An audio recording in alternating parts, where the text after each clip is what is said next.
श्रोतेहो नमस्कार. आपण श्रवण करत आहात श्री शिवमहापुराण भाग 32. मागील भागामध्ये आपण शिवमहापुराणामधील रुद्रसंहितेतील पंचम खंडातील अध्याय 1 ते 5 या दरम्यानचा सर्व कथाभाग श्रवण केला.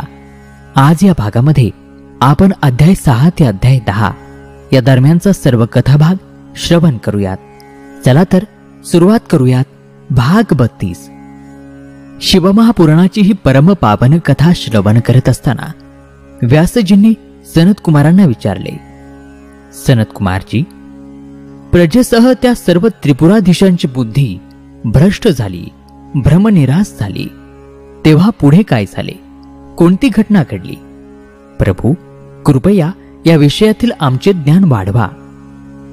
तेव्हा व्यासजींच्या या प्रश्नाला उत्तर देताना सनत कुमारजी म्हणाले, हे महर्षी, जेव्हा त्या तीनही नगरांचे मुख पूर्वेकडे झाले आणि तारकाक्ष, कमलाक्ष आणि विद्युन्माली या दैत्यांनी भगवान शिवांची आराधना, पूजन अर्चन सोडून दिले, तेव्हा त्यांच्या राज्यामध्ये सर्वत्र दुराचार वाढू लागला. तेव्हा भगवान विष्णू आणि ब्रह्माजी सर्व देवतांना घेऊन भगवान शिवांकडे कैलास पर्वतावर पोचले. तिथे पोहोचल्यानंतर त्यांनी भगवान शिवांना साष्टांग प्रणाम केला.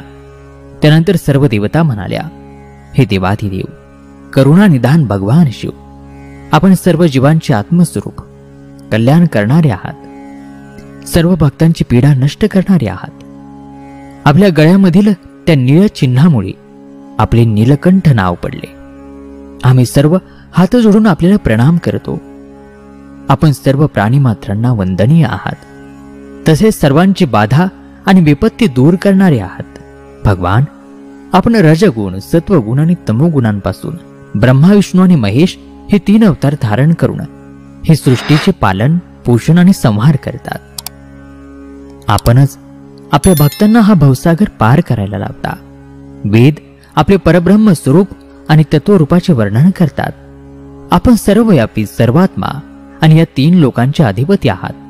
आपण सूर्यांपेक्षाही अधिक तेजस्वी आणि दीप्तिमान आहात.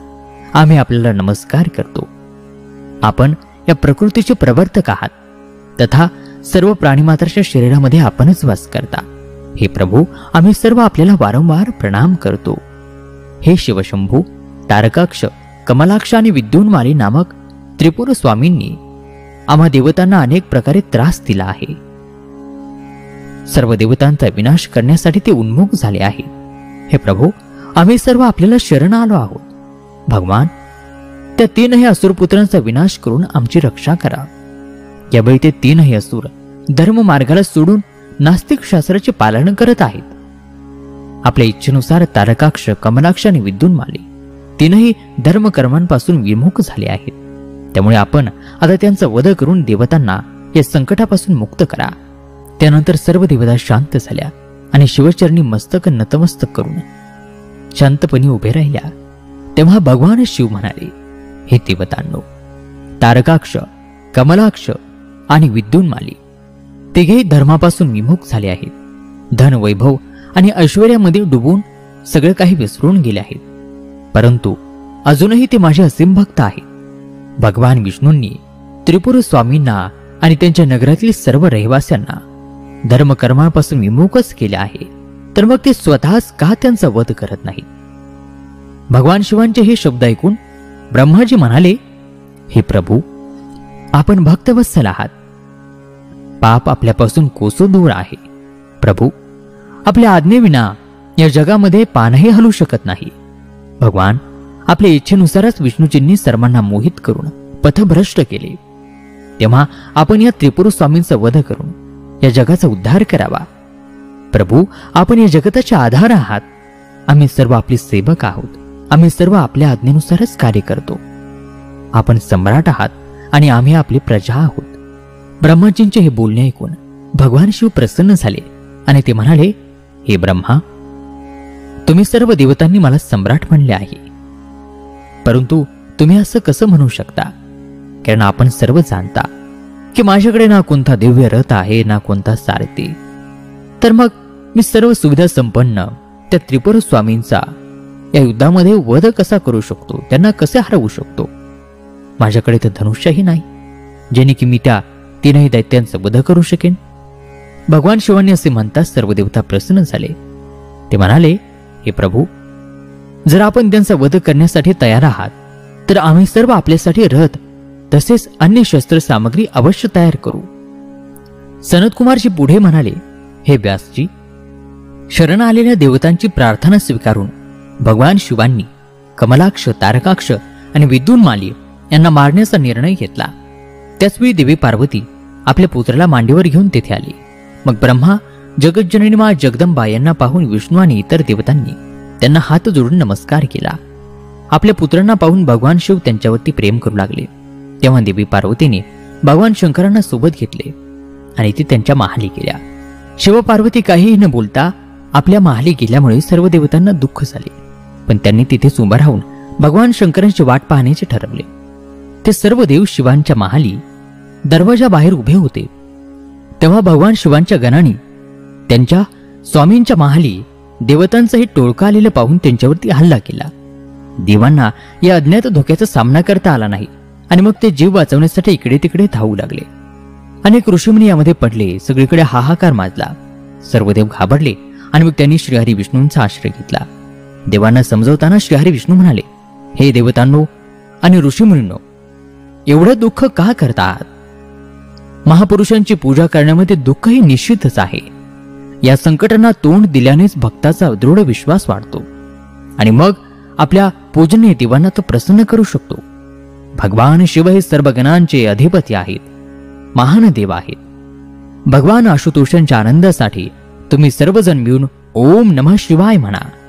शुभम शुभम कुरु कुरु शिवाय नमः ओम या मंत्राचा 1 करोड जप करा. त्यावेळी ते अवश्य प्रसन्न होतील आणि आपले कार्य पूर्ण करतील.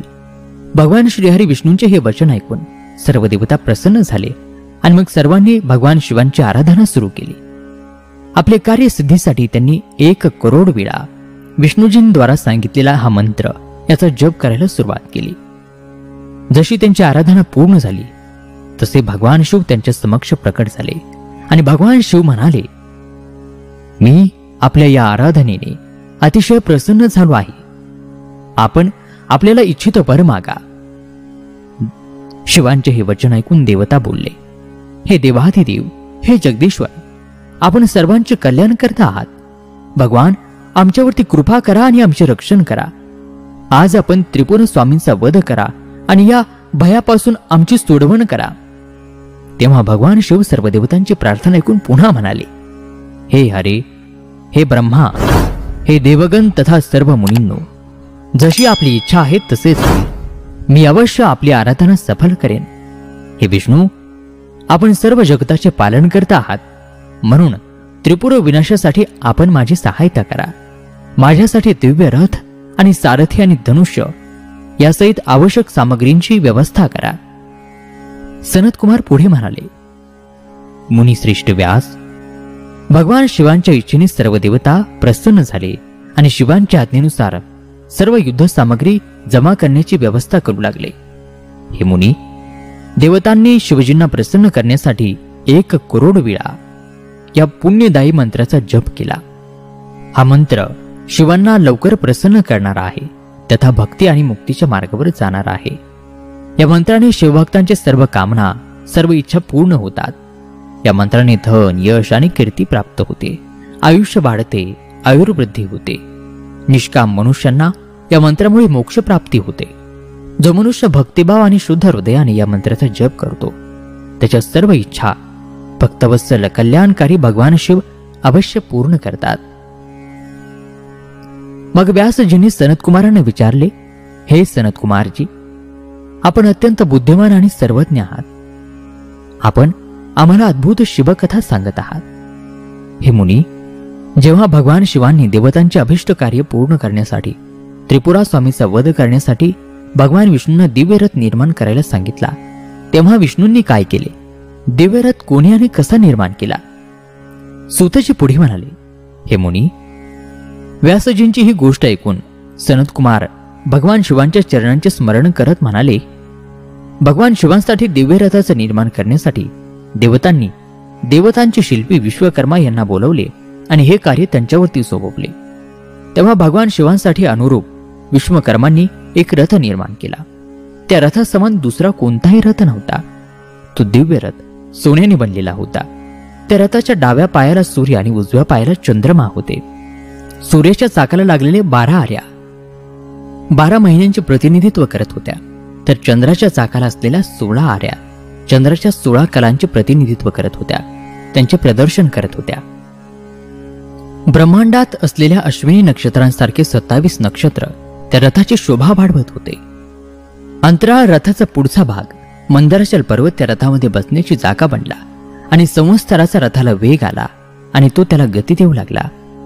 इंद्रियांनी त्या दिव्य रथाला सर्व बाजूंनी सुसज्ज केले आणि श्रद्धा ही रथाची हालचाल झाली. वेदांचे भाग, रथाचे अलंकार, पुराण, न्याय, मीमांसा आणि धर्मशास्त्र इत्यादी रथांचे सौंदर्य वाढू लागले. महान तीर्थक्षेत्र पुष्कराचा ध्वज रथाचा दिव्य ध्वज फडकवू लागला.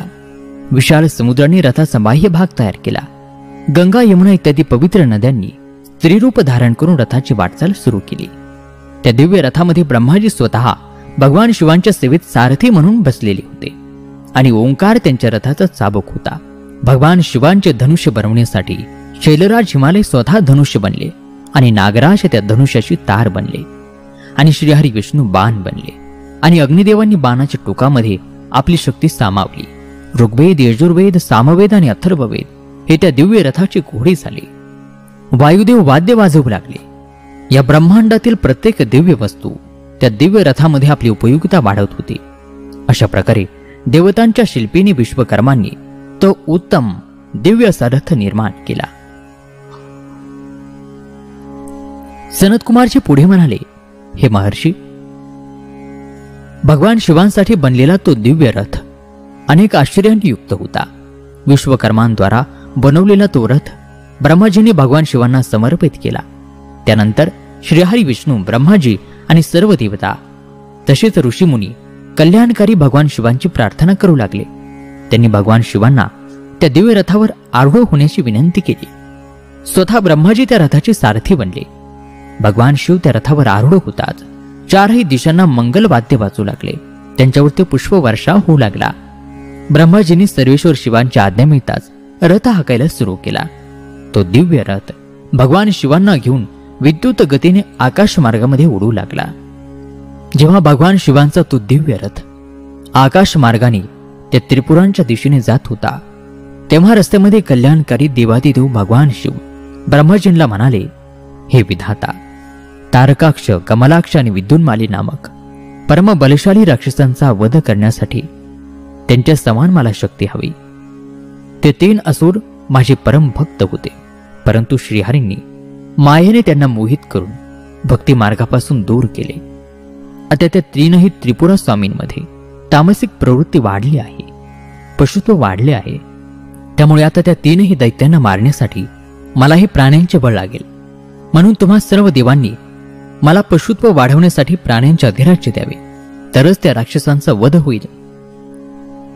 भगवान शिवांचे असे शब्द ऐकून सर्वदेव काळजीमध्ये पडले आणि विचारामध्ये हरवले. पशुत्वाबद्दल ऐकून त्यांचे मन दुःखी झाले. देवांना चिंतनात पाहून भक्तवत्सल भगवान शिवांना परिस्थिती समजायला वेळ लागली नाही. देवांची चिंता त्यांना लगेच समजली. भगवान शिव देवतांना म्हणाले, हे देवतांनो, तुम्ही कदापि असा विचार करू नका की पशुत्वामुळे तुमचे पतन होईल. मी या पशुत्वापासून तुम्हाला मुक्तीचा मार्ग सांगेल. हे देवतांनो, जो पवित्र मन आणि स्वच्छ निर्मळ हृदयाने भक्तिभावनायुक्त दिव्य पाशुपत व्रताला पूर्ण करेल, तो सदा सर्वदा पशुत्वापासून मुक्त होईल. या व्यतिरिक्त जो मनुष्य पाशुपत व्रत या व्रताचे पालन करेल, तोही या पशुत्वापासून मुक्त होईल. हे देवतांनो, नित्य ब्रह्मचर्याचे पालन करत 12, 6 अथवा 3 वर्षांपर्यंत पाशुपत व्रताचे पालन केल्याने सर्व मनुष्य तसेच देवता सर्वांना पशुत्वापासून सदा सर्वदा मुक्ती मिळेल. त्याचबरोबर त्यांना मोक्षप्राप्ती होईल, त्यांचे कल्याण होईल, कारण पाशुपत व्रत परम कल्याणकारी आहे.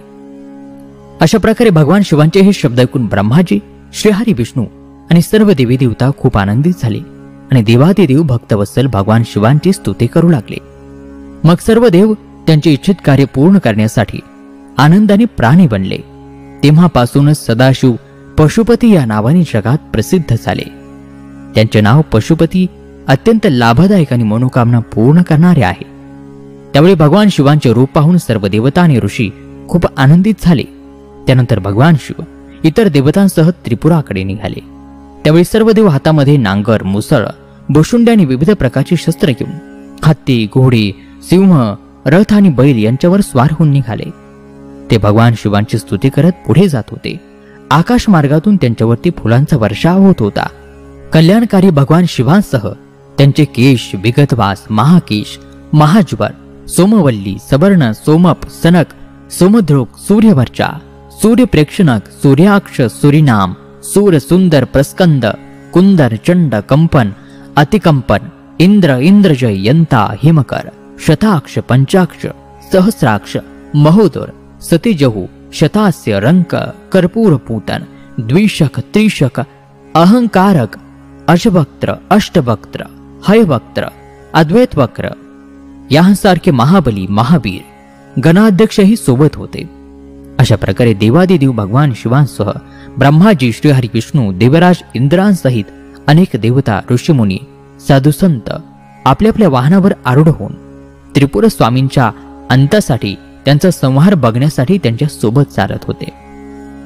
सनतकुमार पुढे म्हणाले, जेव्हा सर्व युद्ध सामग्री सोबत घेऊन भगवान शिव आपल्या दिव्य रथावरती विराजमान होऊन आकाश मार्गाने त्या त्रिपुराच्या जवळ पोहोचले, तेव्हा त्यांनी त्या नगरांच्या स्वामीचा विनाश करण्यासाठी रथाच्या शीर्षस्थानावर चढून परम दिव्य धनुष्यावर प्रत्यंचा चढवली. परंतु त्यांचा बाण धनुष्यातून बाहेर निघाला नाही आणि तो त्याच ठिकाणी तिथेच स्थित झाला. हा सर्व प्रकार अनेक वर्षांपर्यंत चालू राहिला, कारण गणेशजी त्यांच्या अंगठ्याच्या अग्रभागामध्ये उभे होते आणि त्यांच्या कार्यामध्ये विघ्न उत्पन्न करत होते. त्यामुळेच त्या तीनही नगरांचा विनाश होऊ शकत नव्हता. अशा प्रकारे जेव्हा भगवान शिवांचा मान अनेक वेळानंतरही तिथेच स्थित राहिला, तेव्हा सर्व देवतांना काळजी वाटू लागली की असे का होत आहे. तेवढ्यात आकाशवाणी झाली, हे देवतांनो, जोपर्यंत तुम्ही सर्व शक्तिमान भगवान शिवशंकर भगवान गणेशाची पूजा करत नाहीत, तोपर्यंत तुम्ही त्रिपुरांचा नाश करू शकणार नाहीत. आकाशवाणीचे हे शब्द ऐकून सर्वांना खूप समाधान वाटले. तेव्हा भगवान शिवांनी त्यांचे कार्य लवकरात लवकर पूर्ण करण्यासाठी भद्रकालीला बोलावले आणि मग सर्वांनी मिळून परमपूज्य गणेशांची पूजा विधीनुसार केली.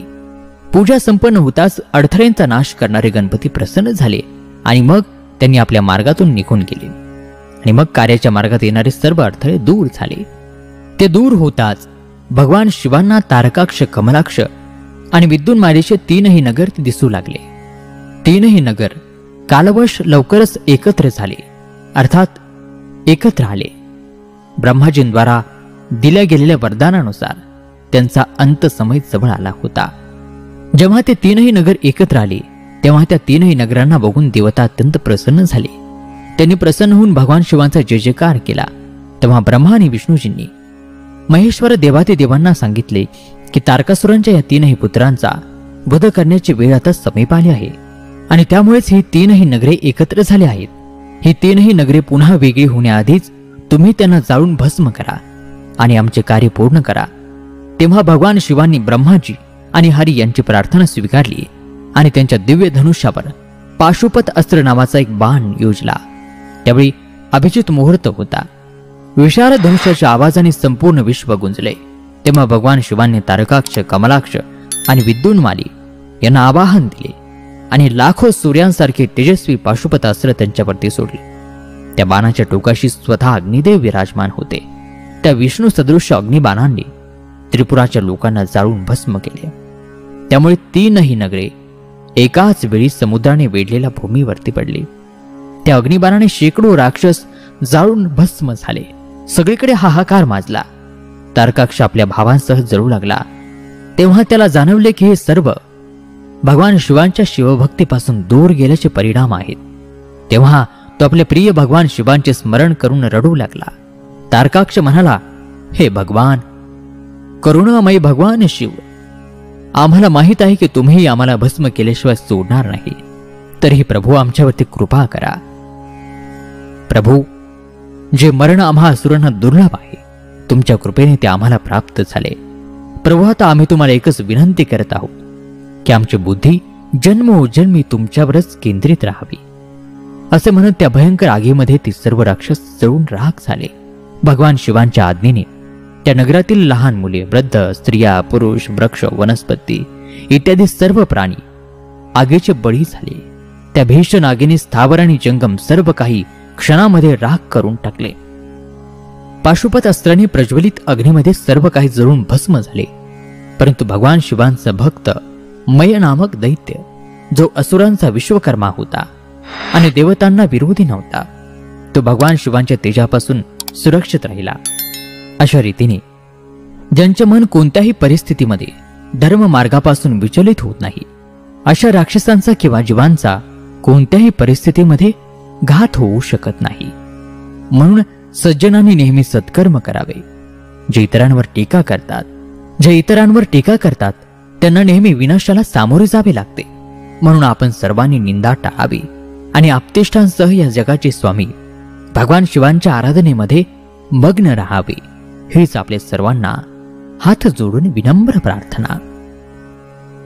आणि श्रोते, याचबरोबर शिवमहापुराणामधील भाग 32 या ठिकाणी समाप्त होत आहे. उर्वरित दिव्य शुभ कथा पुढील भागामध्ये. तोपर्यंत नमस्कार, धन्यवाद. ओम नमः शिवाय.